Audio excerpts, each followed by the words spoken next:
Hello दोस्तों, स्वागत है आपका अपने YouTube चैनल पेंटो क्लासेस में। और मैं लवकुश पटेल। जैसा कि कुछ दिनों से हमारी वीडियो अपलोड नहीं हो रही थी, उसके लिए खेद है और आप सभी से माफ़ी चाहता हूं, क्योंकि हम लोग इधर बीच थीसिस का काम MSc फाइनल होने के बाद उसकी डिग्री लेना, माननीय राज्यपाल जी से मेडल लेने के वजह से जो कि हम ऑनलाइन नहीं आ सके, वीडियो अपलोड नहीं हो सकी। लेकिन अब जो है कि आज से रेगुलर वीडियो अपलोड होंगी। और तो चलते हैं आज के टॉपिक पे। आज का टॉपिक जैसा कि आप सब देख रहे हैं, आज का टॉपिक है कोरिलेशन। कोरिलेशन एक बहुत ही इंपॉर्टेंट और बहुत ही बर्निंग टॉपिक है इकोनोमेट्रिक्स का। और ये सिर्फ PSC MSc एग्रीकल्चर इकोनॉमिक्स के लिए ही नहीं, ये नेट GRF या इसके साथ ही साथ CA हो, कॉमर्स वगैरह हो, जितने भी कोरिलेशन आते हैं सभी सब्जेक्ट में, उस सभी टॉपिक को हम लोग देखेंगे यहाँ पे। और आज का जो टॉपिक है वो है कोरिलेशन। तो चलिए देखते हैं कोरिलेशन में क्या है और क्या क्या हमने पढ़ते हैं। और जैसे कि हमने यहाँ पे एक बुक का पिक्चर लगा रखा है, जो बच्चे MSc एग्रीकल्चर इकोनॉमिक्स से अपना मास्टर फाइनल कर रहे हैं उनके लिए ये बुक जो है कि इम्पॉर्टेंट हो सकती है। और ये बुक जो है हमारे ही सर जो है कि डॉक्टर देवेंद्र प्रसाद सर ने लिखा है, जो कि एडेड कॉलेज वगैरह में चल रहा है इस समय। तो यदि आपको और भी जानने की इच्छा हो गहराई से इकोनोमेट्रिक्स को, तो आप जरूर इसे परचेस करें। चलिए देखते हैं आज का टॉपिक क्या है और क्या इसमें हमने को पढ़ना है।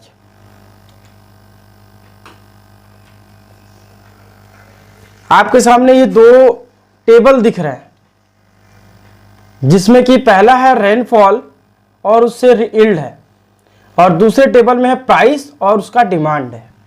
तो इस टेबल को देखिए और क्या समझ में आ रहा है आपको। प्राइस जब 10 यूनिट थी या 10 रुपए थी, तो डिमांड, उस चीज का डिमांड था 50, यानी 50 पॉइंट उसकी डिमांड थी। जब प्राइस का लेवल बढ़ाया गया, 20 कर दिया गया, तो उसका डिमांड क्या हुआ, 40 हो गया। यानी कि 10 इसमें क्या हो गया, 10 माइनस हो गया। प्राइस में जब हमने 10 यूनिट बढ़ाया तो डिमांड में 10 यूनिट की कमी पाई गई। और वैसे ही हमने जब प्राइस 30 किया, यानी कि 30 प्राइस कर दिया, तो डिमांड कितनी हो गई, 30। यहां पे देखिए ये क्या हो रहा है, ये +1 हो रहा है। यानी कि प्राइस जब हम बढ़ाते हैं तो डिमांड उसकी क्या हो रही है, घट रही है धीरे धीरे। जब 40 हुआ प्राइस तो उसकी डिमांड 20 हुई, और जब प्राइस 50 हो गया तो उसका डिमांड 10 हो गया। तो ये आप क्या देख रहे हैं, ये देख रहे हैं कि प्राइस और डिमांड में एक रिलेशन है। ठीक है, प्राइस और डिमांड में क्या है, एक रिलेशन है। अब वो रिलेशन कैसा है, वो रिलेशन है कि एक जब बढ़ रहा है तो दूसरा क्या हो रहा है, घट रहा है। यानी एक प्राइस जब हम बढ़ा रहे हैं प्राइस को, तो उसकी डिमांड क्या हो रही है, घट रही है। और इस दोनों में जो रिलेशन है वो क्या है, इसी रिलेशन को, रिलेशन होता है, और इसी रिलेशन की प्रक्रिया को हम क्या बोलते हैं, कोरिलेशन। चलिए दूसरे टेबल में ये देख सकते हैं कि जिस वर्ष रेनफॉल 10 यूनिट थी, ठीक है, जिस वर्ष रेनफॉल 10 यूनिट थी, उस वर्ष जो है यील्ड यानी कि उत्पादन कितना हुआ, 15 यूनिट उत्पादन हुआ।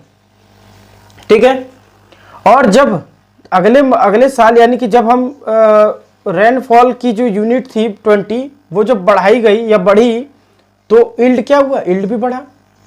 ठीक, यील्ड भी साथ साथ बढ़ गया, 25 हो गया। और जब रेनफॉल 30 हुई तो ये भी बढ़ा, 40 हुई तो ये भी 45 हो गया, 50 हुआ, 55 हुआ, 60 हुआ, और ये भी 65 हो गया। तो इसमें आप लोग क्या नोटिस कर रहे हैं, इसमें नोटिस कर रहे हैं कि जब रेनफॉल बढ़ रही है तो यील्ड भी बढ़ रही है। ठीक है, रेनफॉल के साथ साथ यील्ड भी बढ़ रही है। तो यहां भी तो एक रिलेशन है। ठीक है, यहां भी एक रिलेशन है। यहां आपने देखा इस वाले पार्ट में कि एक जो बढ़ रही है तो दूसरी घट रही है, लेकिन यहां आप देख रहे हैं कि एक बढ़ रहे तो दूसरा भी बढ़ रहा है। यानी कि एक यूनिट बढ़ रही है, एक फैक्टर बढ़ रहा है तो दूसरे फैक्टर में भी उसका असर दिख रहा है, यही है कोरिलेशन। देखिए नीचे एक पॉइंट भी लिखा हुआ है कि correlation analysis deal with the association between two और मोर वेरिएबल। ये किसके साथ डील करता है? दो या दो से अधिक वेरिएबल्स के साथ डील करता है। यहां पे हमारा एक वेरिएबल है रेनफॉल और एक वेरिएबल है यील्ड। ठीक है, चलिए देखते हैं नेक्स्ट पेज में। आइए देखते हैं कि कोरिलेशन होता क्या है, उसको समझते हैं हम।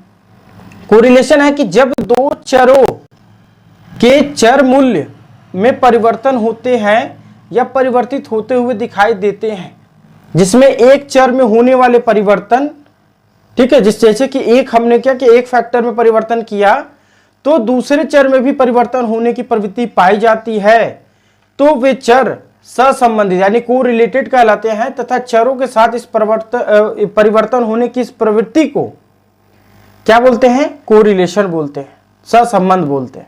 ठीक है, आप यहाँ इंग्लिश में भी डेफिनेशन देख सकते हो। When the variables of two variables change in the value of और अपीयर टू अ चेंजिंग, परिवर्तन होते हुए दिखाई देता है या परिवर्तन होता है, in which as a result of change in a variable there is a tendency to change in the other variable as well as those variable are called correlated and the variable are related.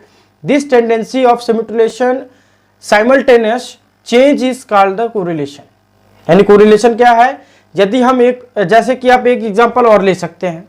चलिए example आप ये लीजिए कि हमने क्या किया कि petrol का दाम, मान लीजिए क्रूड ऑयल का दाम बढ़ गया। ठीक है, यहां हमने क्या किया कि क्रूड ऑयल का दाम बढ़ा दिया। देखिए मान लीजिए हमने क्या किया कि क्रूड ऑयल का दाम बढ़ गया, इस साल सरकार ने क्रूड ऑयल का दाम बढ़ा दिए, तो क्या होगा? तो क्रूड ऑयल के दाम बढ़ने से क्या होगा कि पेट्रोल के भी दाम बढ़ेंगे। ठीक है, तो पेट्रोल के भी दाम बढ़ रहे हैं, यानी कि क्रूड ऑयल का प्राइस बढ़ने पे पेट्रोल का भी प्राइस बढ़ रहा है। ये है कोरिलेशन। ठीक है, आइए देखते हैं कि कई सारे प्रोफेसर ने और साइंटिस्ट ने भी कुछ चीजें डेफिनेशन दी है जो कि एग्जाम में पूछता है। ये डेफिनेशन लिख देगा, पूछेगा कि ये डेफिनेशन किसने दिया है। तो प्रोफेसर किंग के अनुसार दो चरों के, ठीक है, दो चरों या श्रेणियों, ठीक है, श्रेणियों के बीच कार्य कारण संबंध को ही सहसंबंध कहते हैं, यानी कि the causal relationship between two variables और कैटेगरीज इज कॉल्ड कोरिलेशन। यानी कि दो चरों के बीच में या दो श्रेणियों के बीच में, दो टेबल के बीच में, दो नंबर्स के बीच में अगर कोई कार्य कारण यानी कि किसी का काम हो रहा है तो उसका प्रभाव किसी दूसरे पे पड़ रहा है, तो इस रिलेशन को कोरिलेशन कहते हैं। ठीक है, प्रोफेसर कॉर्नर के अनुसार देख लीजिए, जब दो या दो से अधिक राशियां परिवर्तित होती है जिसके कारण एक में परिवर्तन होता है और एक में परिवर्तन के कारण दूसरे में भी परिवर्तन हो, तो ये सहसंबंधित कहलाते हैं, ये कोरिलेटेड कहलाते हैं। ठीक है, आइए देखिए कोरिलेशन एनालिसिस क्या होता है। यानी कि सहसंबंध विश्लेषण है कि चरों के बीच में पाए जाने वाले संबंध की मात्रा का विवरण सहसंबंध विश्लेषण के अंतर्गत आता है। यानी कि हम कुछ नंबर्स के बेस में निकालते हैं।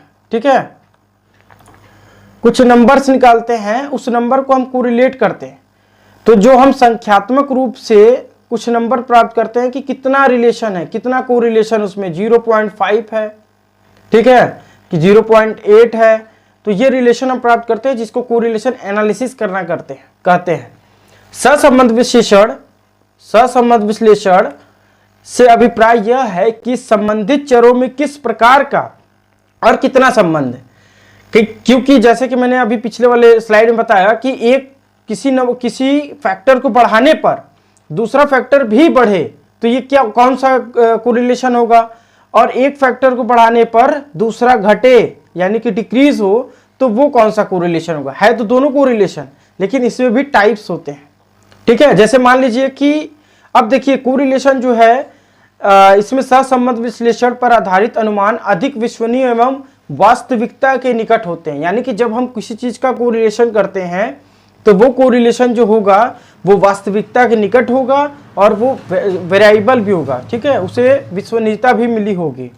जैसे देखिए एक है लीनियर यानी रेखीय संबंध, एक होता है लीनियर कोरिलेशन, एक होता है नॉन लीनियर क्या हो सकता है कोरिलेशन। तो लीनियर कोरिलेशन का मतलब जिसका डायरेक्ट प्रभाव दूसरे फैक्टर पे पड़े। जैसे अगर आप प्राइस बढ़ा रहे हैं तो उसका मांग पे भी डायरेक्ट उसका इफेक्ट पड़ता है। तो ये हो जाएगा लीनियर संबंध कि भाई इस पे डायरेक्ट जो संबंध बनते हैं उसे लीनियर रिलेशन या लीनियर कोरिलेशन भी कहते हैं। नॉन लीनियर क्या होता है? नॉन लीनियर का मतलब मोटर कार और पेड़ लगाना। अब कहेंगे कि आप मान लीजिए एक कार खरीद रहे हैं, ठीक है, एक कार खरीद रहे हैं तो उसके बदले आप क्या करेंगे? 10 पेड़ लगाएंगे, ठीक है, 10 ट्री लगाइए। कहोगे भैया इसका क्या मतलब है कि हमने कार खरीदा, पेड़ क्यों लगा रहे हैं? तो इसका डायरेक्ट तो रिलेशन नहीं है, लेकिन इनडायरेक्टली है कि जब आप कार खरीदेंगे और कार खरीदने के बाद जब उसे आप रोड पे चलाएंगे तो पॉल्यूशन होगा, उस पॉल्यूशन को रिड्यूस करने के लिए प्लांट लगाए जा रहे हैं। तो ये डायरेक्ट रिलेशन नहीं हुआ, लेकिन इसे हम कहते हैं नॉन लीनियर रिलेशन है, लेकिन है तो रिलेशन। ठीक है, चलिए आगे देखते हैं। सहसंबंध विश्लेषण का महत्व क्या है, कुछ इंपॉर्टेंस है, उस इंपॉर्टेंट के बारे में जानिए। और यही इंपॉर्टेंट पूछे जाते हैं कि सहसंबंध का महत्व क्या है या फिर उसका हम क्यों एनालिसिस करते हैं। तो सहसंबंध यानी कोरिलेशन एनालिसिस का प्रयोग उन समस्त क्षेत्रों में, यानी किसके क्षेत्र में? आर्थिक क्षेत्र में, ठीक है, आर्थिक क्षेत्र में, सामाजिक क्षेत्र में, व्यवसायिक आदि में किया जाता है, जहां दो या अधिक चरों के मध्य कारण और परिणाम संबंध पाया जाता है। ये आप सामाजिक जीवन में भी देखते हैं कि उसने चोरी किया या उसने मर्डर किया, तो मर्डर किया तो उसका परिणाम क्या होगा? उसका परिणाम होगा उसे जेल होगी। तो ये कार्य और जो परिणाम है, कार्य कारण के सिद्धांत, ये इसके लिए इसमें इसका यूज होता है। लेकिन इसमें ये क्या करता है? कुछ नंबर यानी प्रमाणिक मान देता है। परंतु अर्थशास्त्र में इस तकनीक का महत्व क्या है? अर्थशास्त्र में आप करते हैं मूल्य और मांग, यानी कि कितना प्राइस बढ़े कि डिमांड बनी रहे, उस हिसाब से डिमांड बढ़े। यानी प्राइस बढ़ता है तो सप्लाई बढ़ती है उसके साथ साथ, लेकिन अगर प्राइस कम होता है तो सप्लाई भी कम होती है, लेकिन मांग उसकी बढ़ जाती है। तो इस चीज का जो कि खोज करता है, इस चीज का पता करता है कि क्या कितना मूल्य बढ़ा है और उस मूल्य के बढ़ने के बाद कितनी उसकी मांग में कमी आई है। उत्पादन तथा रोजगार, यानी कि अगर हम कितना उत्पादन बढ़ाएं, उत्पादन बढ़ने से रोजगार भी बढ़ेगा, क्योंकि जब आप प्रोडक्शन करेंगे तो उसके लिए आपको लेबर, ठीक है, कैपिटल, ये सब चाहिए, तो वो भी उसका भी एनालिसिस करता है। कौन? कोरिलेशन। मजदूरी तथा मूल्य पे भी कोरिलेशन करता है। सूचकांक निकालने के लिए करता है। विनियोजित पूंजी एवं अर्जित लाभ तथा अन्य ऐसे ही तथ्यों में निकट का संबंध पाया जाता है। और ये कैसे पता चलता है निकट का संबंध? कोरिलेशन के द्वारा पता चलता है। ठीक है, तो इतना तो समझ लीजिए कि कोरिलेशन पढ़ने का ये महत्व है कि किसी भी काम का प्रभाव क्या होता है। आप अपने जीवन में ले लीजिए, जीवन का एक उदाहरण ले लीजिए कि यदि आप ज्यादा भोजन लेंगे, ठीक है, या किसी बच्चे का आयु बढ़ता है, किसी बच्चे का जो एज है, एज बढ़ेगा, तो एज बढ़ने से उसकी क्या बढ़ेगी? हाइट बढ़ेगी। ठीक है, हाइट बढ़ेगी, उसका क्या? वेट भी बढ़ेगा, उसका वेट भी बढ़ेगा। ठीक है, उसका क्या होगा? वेट भी बढ़ेगा। हाइट बढ़ने से वेट भी बढ़ रहा है, इसकी परिणाम है, जो आप कर रहे हैं उसका परिणाम है।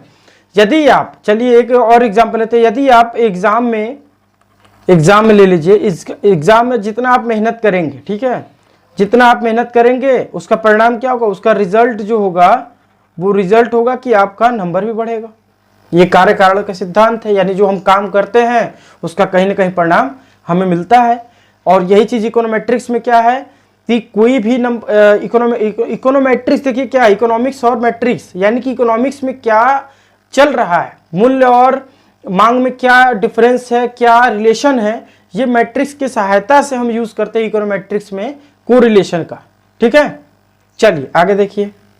सहसंबंध के प्रकार यानी कोरिलेशन, टाइप ऑफ कोरिलेशन क्या है?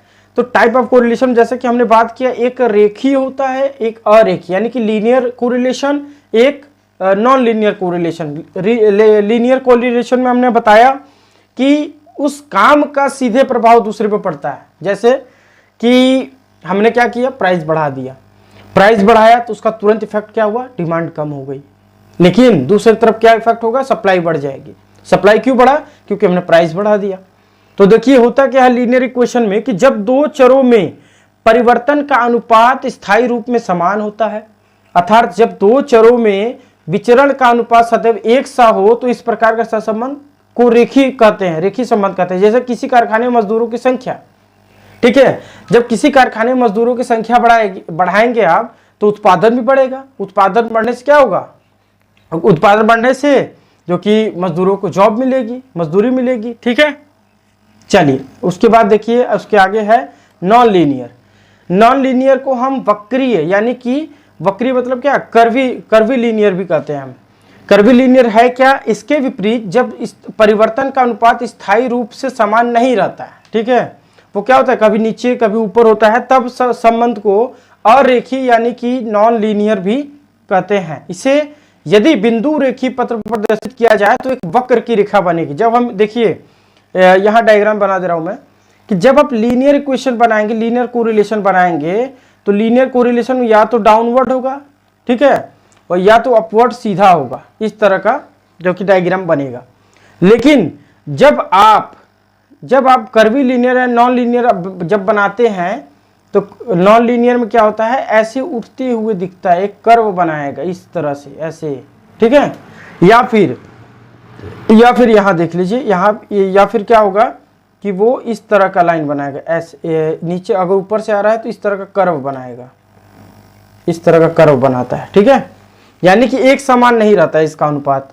जैसे विज्ञापन व्यय और बिक्री में समानता वक्र रेखीय संबंध होता है। कैसे, जैसे कि आपने क्या किया कि आपने अपने विज्ञापन में खर्च बढ़ाया। ठीक है, पहले क्या था विज्ञापन, मान लीजिए कि ये विज्ञापन है, ठीक है, ऐड है यहाँ पे, और ये क्या है, यहाँ पे आपका प्रोडक्ट है जो बढ़ेगा, ये प्रोडक्ट। तो आपने जब मान लीजिए 2 यूनिट क्या किया, 2 यूनिट आपने ऐड पे खर्चा किया, ऐड पे खर्च किया आपने 2 यूनिट जब आपने खर्च किया तो आपका प्रोडक्ट क्या हुआ, बढ़ा, उसकी बिक्री बढ़ी। ठीक है, जब 4 पे किया तो बढ़ी, ठीक है, उसके बाद 6 पे किया तो बढ़ी। तो इस तरह का जो कर्व है वो क्या होता है, इस तरह का कर्व बनता है वो।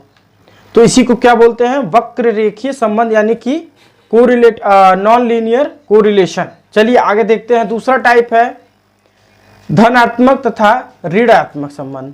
ठीक है, अब धनात्मक क्या है, जैसे कि मैंने पहले वाले स्लाइड में बताया था कि धनात्मक तब होगा जब किसी एक फैक्टर को बढ़ाने पर दूसरा फैक्टर बढ़ेगा या किसी एक फैक्टर को घटाने पर दूसरा फैक्टर भी घटेगा। तो इसको क्या बोलेंगे हम, धनात्मक जो कि कोरिलेशन यानी कि पॉजिटिव कोरिलेशन। क्योंकि जब उसके साथ बढ़े, जब एक फैक्टर को बढ़ा जाए तो दूसरा भी बढ़े, और एक फैक्टर को कम किया जाए तो दूसरा भी कम हो। जैसे होगा कि फर्टिलाइजर, अगर हम मान लीजिए कि फर्टिलाइजर हमने डोज बढ़ा दिया, तो फर्टिलाइजर जो डोज बढ़ने के बाद क्या होता है, प्रोडक्शन भी बढ़ेगा, प्रोडक्शन बढ़ रहा है। ठीक है, प्रोडक्शन भी इंक्रीज हुआ, तो ये कौन सा रिलेशन होगा, ये रिलेशन होगा पॉजिटिव कोरिलेशन।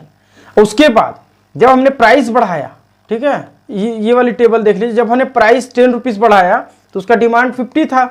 जब हमने प्राइस को बढ़ा दिया 10 करके 20 कर दिया तो उसका डिमांड क्या हुआ, घट गया। यानी कि प्राइस जब हमने बढ़ाया तो डिमांड घट गया। ये होता है ऋणात्मक संबंध। ऋणात्मक मतलब कि आपने एक फैक्टर को जैसे ही बढ़ाया दूसरे पर उसका तुरंत प्रभाव पड़ गया और वो गिरने लगा, उस पर प्रभाव पड़ गया, ये एक रिलेशन बन गया जिसको हम कहते हैं निगेटिव कोरिलेशन। ठीक है, निगेटिव कोरिलेशन का डायग्राम आप कैसे बनाएंगे, निगेटिव कोरिलेशन में डायग्राम ऊपर से नीचे की ओर आती है। ठीक है, यानी कि प्राइस बढ़ रहा है, यहां पे प्राइस जब बढ़ेगा तो डिमांड कम होगी। ठीक है, यानी कि ये हो गया प्राइस, ये हो गया डिमांड। ठीक है, हमने क्या किया, प्राइस को 1 यूनिट से दूसरे यूनिट पे बढ़ाया। ठीक है, तो जब दूसरे यूनिट पे बढ़ाया तो हमारा वो डिमांड क्या हुआ, डिमांड कम हो गया। ठीक है, धीरे धीरे क्या होता है, कम होते जाता है। ठीक, चलिए आगे देखिए, नेक्स्ट है तीसरा वाला है सरल बहुगुणी एवं आंशिक सहसंबंध, यानी कि simple, multiple and partial correlation, या एक आता है नो कोरिलेशन, कोई कोरिलेशन भी नहीं होता है। नो कोरिलेशन में क्या होता है, नो कोरिलेशन में कोई रिलेशन ही नहीं बनेगा, वो कहीं भी पॉइंट जो कि हो जाएगा। जैसे उसका भी एग्जांपल देखेंगे आगे। पहले देखिए क्या है कि 2 चरों के बीच पाए जाने वाले सहसंबंध को सरल संबंध कहते हैं। यानी एक है x और एक है y, एक्स को आप मान लीजिए है, ये क्या हो गया, ये रेनफॉल हो गया, या प्राइस मान लीजिए प्राइस है, और ये क्या है, ये है उसका डिमांड, ठीक है। तो यानी कि ये एक फैक्टर हो गया और ये दूसरा फैक्टर हो गया। एक मिनट, ये एक फैक्टर हो गया और ये दूसरा फैक्टर हो गया। तो जब दो चरों के बीच में हम कोई रिलेशन पाते हैं, कोई कोरिलेशन पाते हैं, यहां पे देखिए, ठीक है, जब दो चरों के बीच कोरिलेशन पाया जाता है तो उसको क्या बोलते हैं, सिंपल कोरिलेशन। ठीक है।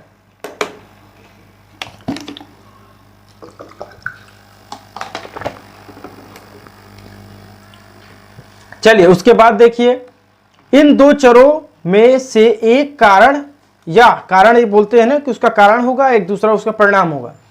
कारण को ही हम एक बोलते हैं इंडिपेंडेंस चर, ठीक है, इंडिपेंडेंट चर, और दूसरा परिणाम होता है जिसको हम बोलते हैं डिपेंडेंट चर। बहुगुणी सहसंबंध में, यानी कि देखिए इसमें नहीं, बहुगुणी में नहीं, इसमें सिंपल वाले में देखिए, इसको हम क्या बोलते हैं, इस वाले को पार्ट को हम बोलते हैं इंडिपेंडेंट वेरिएबल, ठीक, और इस दूसरे वाले को बोलेंगे आश्रित चर या डिपेंडेंट वेरिएबल हो जाएगा, ठीक है। तो इसको हम इंडिपेंडेंट या कारण भी बोलते हैं, ठीक है। कारण, इसी के कारण इस पे क्या हो रहा है, प्रभाव पड़ रहा है, ठीक है।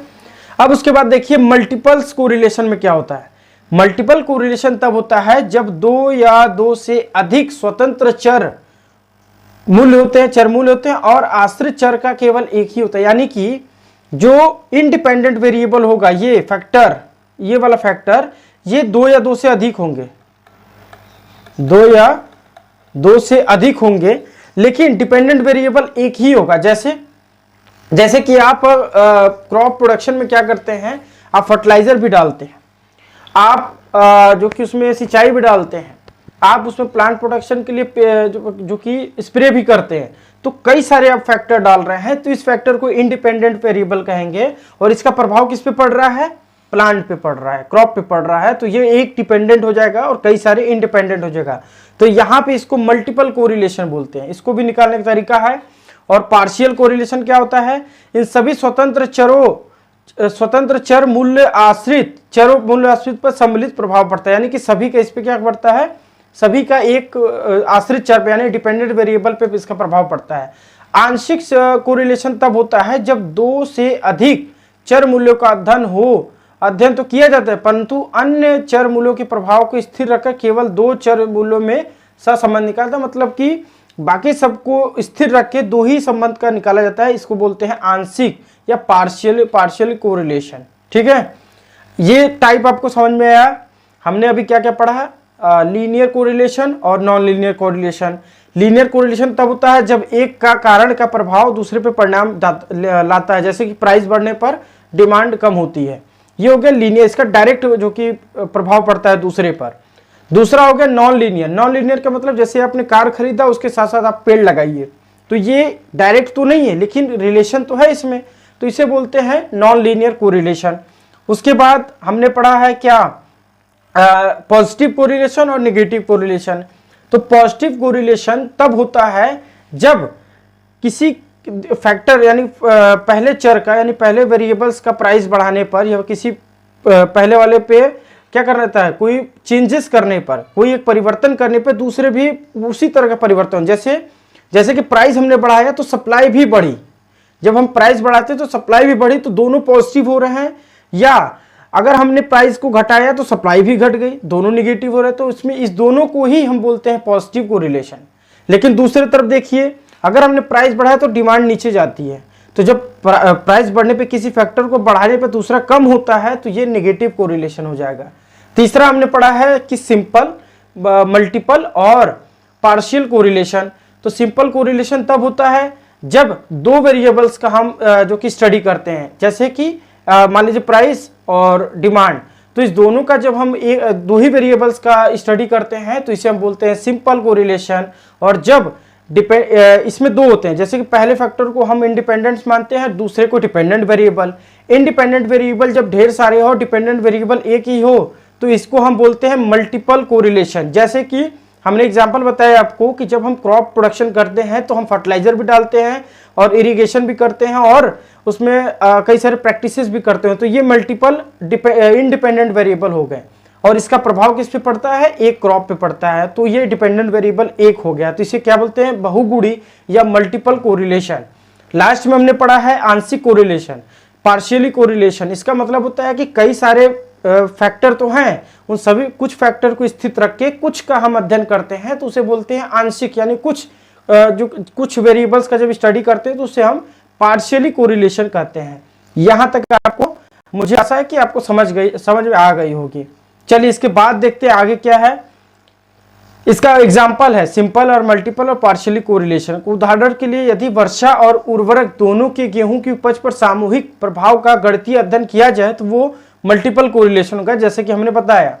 इसके विपरीत उल्टा, यदि एक स्थिर वर्षा की मात्रा में उर्वरक की मात्रा व गेहूं की उपज के संबंध विवेचन किया जाए तो वो आंशिक संबंध कहता है। जैसे कि बताया मैंने कि हम बहुगुणी वाले में यानी मल्टीपल वाले में दो से अधिक फैक्टर का हम अध्ययन करते हैं। जैसे मान लीजिए रेनफॉल हो गया और फर्टिलाइजर हो गया, इस दोनों का प्रभाव पड़ रहा है क्रॉप में, गेहूं की यानी कि वीट के क्रॉप में। तो इस दोनों वेरिएबल, इंडिपेंडेंट वेरिएबल में यदि एक को स्थिर रख दिया जाए, यानी वर्षा को स्थिर रख दिया जाए, रेनफॉल को, और सिर्फ उर्वरक का और गेहूं की प्रोडक्शन का अगर इसका संबंध निकाला जाए तो ये आंशिक कोरिलेशन कहलाता है, यानी कि पार्शियली कोरिलेशन कहलाता है। यहां हम केवल एक सरल कोरिलेशन यानी कि सिंपल कोरिलेशन का अध्ययन करेंगे, यानी दो वेरिएबल्स में ही क्या रिलेशन है हम इसी को पढ़ेंगे इस चैप्टर में, इस सिलेबस में। ठीक है, चलिए आगे देखते हैं मेथड्स क्या क्या होते हैं। तो देखिए सिंपल कोरिलेशन को निकालने के तीन मेथड हैं इस समय। पहला स्कैटर डायग्राम। स्कैटर डायग्राम में क्या होता है वो देख लीजिए। तो इस स्कैटर डायग्राम में हम क्या करते हैं कि हम चीजों को, यानी कि दो वेरिएबल्स में क्या कारण और क्या परिणाम हो रहे हैं, इसको डायग्राम की सहायता से बताते हैं। डायग्राम की सहायता से बताने से क्या फायदा होता है, डायग्राम की सहायता से कोई भी बिना कम पढ़ा लिखा आदमी भी देखकर बता देगा कि अच्छा ये ग्राफ बढ़ रहा है, ये ग्राफ नीचे की ओर आ रहा है, तो उसको समझ में आ जाएगा, यानी समझने में आसानी होती है। स्कैटर डायग्राम से तुरंत जो कि आपको पता चल जाता है और आप निर्णय ले पाते हैं। लेकिन कुछ इसके कॉन्स भी है, ठीक है, कुछ इसके दोष भी हैं। दोष क्या हैं, दोष ये है कि स्कैटर डायग्राम पूरी तरह से वास्तविकता नहीं दिखाता है जब तक पूरा डाटा न आपके पास हो, और दूसरा ये है कि कम डाटा प्राप्त होने पर आप स्कैटर डायग्राम नहीं बना पाते हैं या बढ़िया तरीके से नहीं बन पाती है। चलिए, तो स्कैटर डायग्राम भी इस तरह से हो सकता है, जैसे पॉजिटिव है तो पॉजिटिव स्कैटर डायग्राम इस तरह से बनेगा, ठीक है, इसके चारों बगल क्या होंगे इस तरह से, तो इसे पॉजिटिव कहेंगे। ठीक है, पॉजिटिव डायग्राम हो गया या पॉजिटिव कोरिलेशन हो गया। एक डायग्राम बनता है जो नेगेटिव होगा, इस तरह से होगा, ठीक है, इसके आसपास कुछ वो होंगे, नंबर्स आएंगे। और तीसरा होता है जो कि नो कोरिलेशन, कोई कोरिलेशन नहीं होता, ये अपने मन से जहां मतलब आपको लगा कि इसका तो कोई रिलेशन ही नहीं इसमें। ठीक है, ये पहला मेथड हो गया स्कैटर डायग्राम। दूसरा है कार्ल पियर्सन, सबसे परफेक्ट, सबसे विश्वसनीय और सबसे ज्यादा यूज किए जाने वाला और एग्जाम में सबसे ज्यादा पूछे जाने वाला जो मेथड्स है वो है कार्ल पियर्सन मेथड। इसको हम लोग इसी को हम लोग डिटेल में पढ़ेंगे। उसके बाद तीसरा स्पीयरमैन का रैंक कोरिलेशन। रैंक कोरिलेशन का भी अपना महत्व है। क्या महत्व है, महत्व यह है कि जब हम कई ऐसे जो कि परिणामी या कह दीजिए बिहेवियर या कह दीजिए कि कुछ ऐसे चीज होते हैं, कुछ ऐसे भी मान होते हैं जिनको हम नंबर नहीं दे पाते लेकिन हम उसे रैंक देते हैं, जैसे कि first rank, second rank, third rank. ठीक है, हमें अच्छा तो लग रहा है दो, जैसे कि देखिए एग्जांपल क्या होता है कि हमें दो चीज दिखाए गए, दो कपड़े मान लीजिए आपने लिए और दोनों ही आपको पसंद है, क्या भाई दोनों पसंद है, लेकिन पहला स्थान किसे दोगे, तो हमने कहा कि फर्स्ट इसको देंगे, सेकंड इसको देंगे, तो हो गया ना, फर्स्ट रैंक इसे दे दिया, लेकिन इसका परिणामी मान तो नहीं कर सकता है। तो इसी को निकालने के लिए स्पीयरमैन ने रैंक कोरिलेशन दिया कि जब हमें रैंक मिलता है तो उस रैंक के हिसाब से हम कोरिलेशन कैसे निकाल पाएंगे। तो चलिए आगे भी देखते हैं इसे।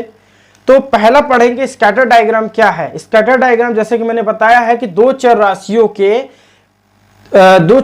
के मान को, यहां पे मन नहीं होगा, यह मान होगा, ठीक है, मान को ग्राफ पर अंकित करने से प्राप्त बिंदुओं के चित्र को ही स्कैटर डायग्राम, या हिंदी में इसे बोलते हैं प्रकीर्णन आरेख। ठीक है, थोड़ा सा डिफिकल्ट है इंग्लिश, लेकिन आप पढ़ेंगे। ठीक है, यह रेखीय सहसंबंध के परिणाम और दिशा ज्ञात करने का आलेखीय विधि। आप कहेंगे परिणाम दिशा क्या है? परिणाम दिशा ये है कि जब हम डायग्राम इसको देखते हैं और इस तरह का अगर डायग्राम बना है तो आप कहेंगे देखिए ये तो मुझे दिख रहा है कि हाँ इसका अगर कारण है तो इसका परिणाम ये हो रहा है कि ये पॉजिटिव हो रहा है, ये क्या हो रहा है ऊपर की ओर जा रहा है, यानी ऊपर की ओर है तो पॉजिटिव है, धनात्मक है। तो ये समझ में आ जाता है, ये ज्ञात करने की सबसे आसान विधि है, आलेखीय विधि है। तीसरा ये है कि इस आरेख को देखने से दोनों चरों x और y के बीच में रेखीय संबंध की मात्रा और दिशा का अनुमान हो जाता है। मात्रा कितनी बड़ी है और दिशा कौन सी है, पॉजिटिव है या निगेटिव है। इसमें निगेटिव भी तो दिखेगा, इसमें निगेटिव भी तो दिखेगा, या ये देखेंगे कोई रिलेशन ही नहीं है तो इसे कह देंगे नो कोरिलेशन, कोई रिलेशन नहीं है, ये भैया कहीं भी बन जा रहा है। ठीक है, तो ये आपको देखने में क्या लग रहा है, तो ये जो देखने में आसानी से पता चल जाए। और जब दो चरों के यानी x और y के मान को हम ग्राफिक मेथड से ग्राफ पे बना करके दिखाते हैं तो इसे हम बोलते हैं स्कैटर डायग्राम या प्रकीर्णन सहसंबंध। ठीक है, इसकी विशेषता क्या है? विशेषता यह है कि यह विधि अधिकांश स्थिति में सरल, शीघ्र और गणित रहित है। ठीक है, इसमें मैथ लगाने की कोई जरूरत नहीं है, आप सिंपल सा डायग्राम देख लिए भैया, समझ में आ गया पॉजिटिव है कि निगेटिव है कि कोई कोरिलेशन है या पार्शियली कोरिलेशन है। दूसरा है कि स्कैटर डायग्राम द्वारा प्राप्त आकृति से आभास हो जाता है कि स्वसंबंध रेखीय है या अरेखीय है। ठीक है, यानी कि लीनियर कोरिलेशन है, ये लीनियर कोरिलेशन है या अरेखीय या कर्व वाला रिलेशन है, ये तुरंत देखने पता चल जाता है। इसके द्वारा प्रायः ठीक है संबंध की दिशा का भी ज्ञान हो पाता है। इससे क्या होता है कि इसका दिशा है कि पॉजिटिव है कि निगेटिव है, ये पता चल जाता है इससे। ठीक है, तो यही चीज बताना था इसमें। उसके बाद देखिए इसके दोष क्या है। भाई हर चीज के फायदे और नुकसान है, इसके भी हैं, तो इसके दोष क्या है? दोष ये है कि इसे सहसंबंध का संख्यात्मक मान ज्ञात नहीं किया जा सकता। मतलब इससे आप संख्यात्मक मान नहीं निकाल पाएंगे, इससे सिर्फ डायग्राम से आप देख पाएंगे कि क्या है, उसका परिणाम और दिशा पता चल जाएगी आपको, लेकिन संख्यात्मक मान नहीं मिलेगा कि कितना कोरिलेशन है, कितना चेंज है, ये नहीं पता चल पाता है। दूसरा है कि इसे व्यक्तिगत पक्षपात के आ जाने से अधिक संभावना, यानी कि इसमें जो पक्षपात भी आते हैं कि पक्षपात ये हो सकता है कि किसी के इंटरफेयर से, ह्यूमन एरर से क्या होता है, डायग्राम आपको पूरी तरह से क्या होता है कि आप पूरी तरह से नहीं जान पाएंगे कितना कोरिलेशन है, यानी पक्षपात आ जाती है इसमें। तीसरा है कि यदि पदों की संख्या कम है, यानी कि कम डाटा है आपके पास, तो आरेख यानी कि डायग्राम स्पष्ट नहीं हो पाएगा कि कैसे, मतलब आपने सोच लीजिए कि इस तरह से होगा कि हमारे पास डाटा ही नहीं है तो यहाँ गया, इसके बाद क्या हुआ कि डायग्राम यहाँ से यहाँ गया फिर रुक गया। अब हम यहाँ पे समझ नहीं पा रहे हैं कि ये जो ये जो डायग्राम बन रहा है वो पॉजिटिव लीनियर होगा कि नॉन लीनियर होगा, आगे चल के वो पता ना ऊपर हो जाए ऐसे, ठीक है, सीधा ना जाए वो, ठीक है, या फिर हो सकता है कि नीचे की ओर निगेटिव कोरिलेशन हो जाए, तो इस चीज का स्पष्टता नहीं हो पाती इसमें। ठीक है, उसके बाद देखिए क्या है, जैसे कि मैंने बताया पॉजिटिव कोरिलेशन होता है, एज वन वेरिएबल इंक्रीज होता है and so does the other variable, क्या होगा, साथ ही साथ दोनों बढ़ते हैं तो पॉजिटिव कोरिलेशन होता है। निगेटिव कोरिलेशन में क्या होता है, as one variable increase the other variable decrease हो जाता है यहाँ पे। ठीक है, नो कोरिलेशन में क्या होता है, there is no relationship between the two variable, यानी कि दोनों वेरिएबल के बीच में कोई रिलेशन नहीं होता है। ठीक है, तो मुझे आशा है कि आपको कोरिलेशन का थियोरेटिकल पार्ट समझ में आ गया होगा और जो टाइप हम लोग पढ़ रहे थे स्कैटर डायग्राम क्लियर हो चुका होगा। इसके बाद हम नेक्स्ट वीडियो में हम आपको लेकर आएंगे कोरिलेशन का कार्ल पियर्सन मेथड, जो कि सबसे ज्यादा इंपॉर्टेंट मेथड्स है वो, और उसके बाद हम उसका न्यूमेरिकल भी करेंगे क्योंकि न्यूमेरिकल पूछता है डायरेक्ट, जो कि एग्जाम में, चाहे आप कोई भी एंट्रेंस एग्जाम दे रहे हो या आप नेट यूजीसी का नेट का एग्जाम दे रहे हो तो भी। तो आशा है कि आपको ये वीडियो पसंद आई होगी। यदि आपको पसंद आई है तो इसको जरूर लाइक करें, शेयर करें अपने दोस्तों के साथ, और वीडियो को लाइक करें और चैनल को सब्सक्राइब जरूर करें। ठीक है, थैंक यू सो मच।